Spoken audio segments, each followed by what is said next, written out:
여러분, 부동산 투자에 관심 많으시죠? 오늘은 2025년 10월 15일에 발표된 따끈따끈한 부동산 대책, 일명 1015.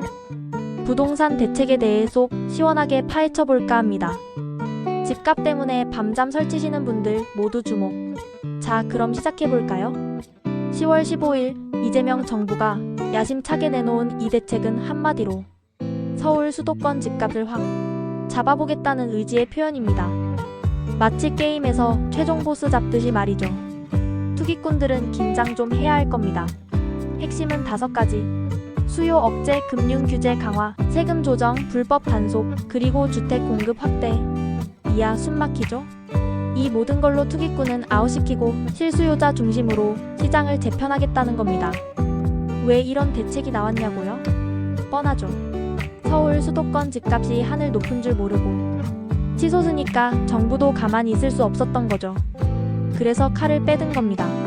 이번 대책의 목표는 딱 하나. 집 때문에 더 이상 스트레스 받지 말자 입니다. 자, 그럼 이제 세부 내용을 하나씩 살펴볼까요? 일단 규제 지역부터 확 늘렸습니다. 서울 25개구 전체는 기본이고 경기도 12개 지역까지. 이제 이 동네에서는 맘대로 집 사고 팔기 힘들어졌어요.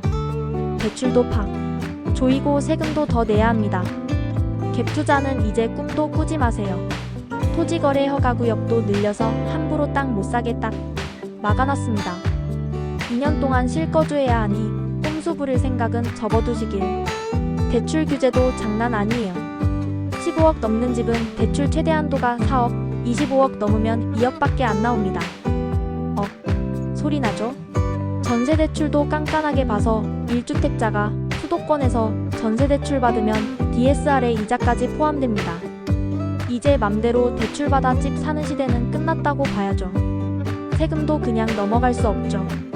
보유세, 거래세 조정해서 집값 안정시키겠다고 합니다. 아직 구체적인 건 안 나왔지만 세금 폭탄 맞을 준비는 미리 해두시는 게 좋을 거예요. 물론 양도세 완화 얘기도 솔솔 나오고 있으니 너무 걱정은 마세요. 불법 거래는 절대 용납 못한다. 정부가 칼을 빼들었습니다. 가격 띄우기 같은 거 하다 걸리면 아주 혼쭐이 날 겁니다. 국세청, 국토부, 금융위, 경찰청까지 싹 다 동원해서 불법 행위 뿌리 뽑겠다고 난리 났어요. 부동산 불법 행위 감독 기구까지 새로 만든다니 이제 깨끗하게 거래해야 할 겁니다. 규제만 하면 섭섭하죠. 집은 당연히 더 많이 지어야죠. 앞으로 5년 동안 수도권에 135만 호 공급하겠다고 합니다. LH, 지자체, 공공기관 싹 다 동원해서 도심 개발하고 재건축, 재개발도 빨리 진행하겠다고 하니 기대해볼 만하겠죠? 자, 그럼 이 대책이 시장에 어떤 영향을 줄까요?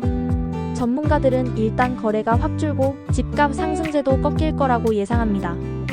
하지만 근본적인 공급 부족이나 돈이 너무 많이 풀린 상황에서는 규제만으로는 답이 없을 거라는 비관론도 있어요. 또 전세 대출 규제 때문에 월세로 바뀌는 사람들이 많아질 거라는 걱정도 있습니다. 반응은 당연히 엇갈리겠죠? 정부는 이번 대책으로 집값 잡을 수 있다고 자신하지만 반대로 규제가 너무 심하다는 불만도 나오고 있습니다. 특히 서울시는 토지거래허가구역 확대에 대해 사전 협의가 없었다고 툴툴거리고 있다네요. 지방은 어떨까요? 솔직히 이번 대책은 수도권에 집중되어 있어서 지방에는 큰 영향이 없을 수도 있습니다. 그리고 전세시장 불안정, 월세 전환 가속화 같은 문제도 계속 지켜봐야 할 부분이고요. 정부가 정책을 꾸준히 밀고 나가면서 시장 상황에 맞춰 유연하게 대처하는 게 중요할 겁니다. 결론적으로 1015 부동산 대책은 정부가 집값 안정을 위해 얼마나 강력한 의지를 갖고 있는지 보여주는 정책입니다. 하지만 시장 반응도 꼼꼼히 살피고 예상되는 문제점들을 잘 보완해서 효과를 극대화해야 할 겁니다. 부동산 정말 쉽지 않죠? 그래도 우리 모두 힘내서 내 집 마련하는 그날까지 파이팅입니다.